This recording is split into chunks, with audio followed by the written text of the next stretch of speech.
Tens of thousands of years ago, primitive people brought fire into caves. This was the first technology. Our ancestors began to heat up their dwellings with fire and cook meat on coals. Many of them didn't live to the age of 20 and died from lung cancer. The air in the caves was filled with unbearable smog. What has changed since then? Mankind has improved technologically, and the number of fires has increased considerably. These fires now burn in car engines, diesel locomotives, motor ships, and airplanes, in heating furnaces, in atomic power stations, in boiler rooms, and in factories. A number of the harmful and poisonous elements in emissions have become considerably more abundant in comparison to those primitive fires.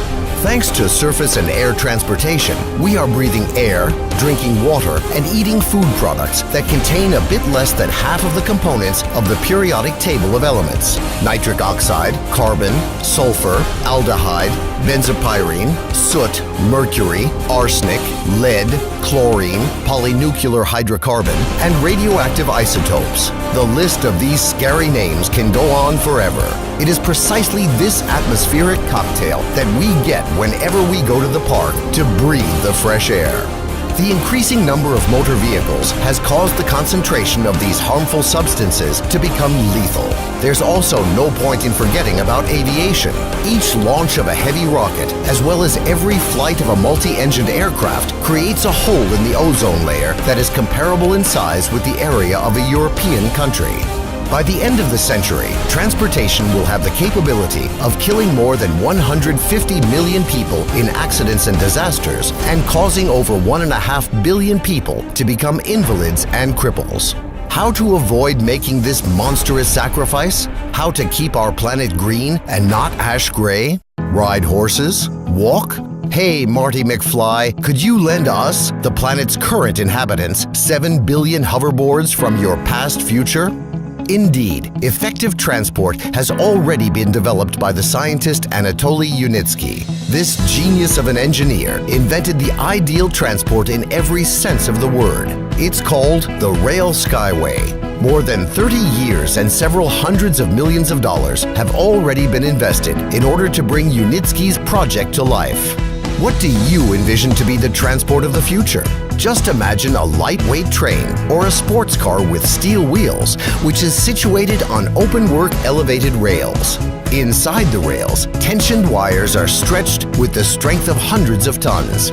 Due to the ideal evenness of the track and the super aerodynamics of the rolling stock, it is capable of reaching speeds of up to 500 kilometers per hour. The cost of the trip to you will be 7 times cheaper than that of a conventional train. The level of safety will be 2,000 times higher than traveling by automobile, and a trip will require 10 times less electrical energy or fuel.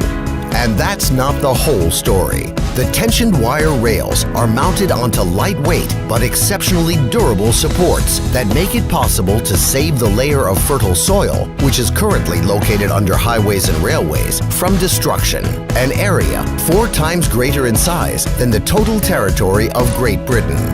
This soil will remain alive, it will breathe, and the green plants growing on it will produce sufficient oxygen for billions of people to breathe.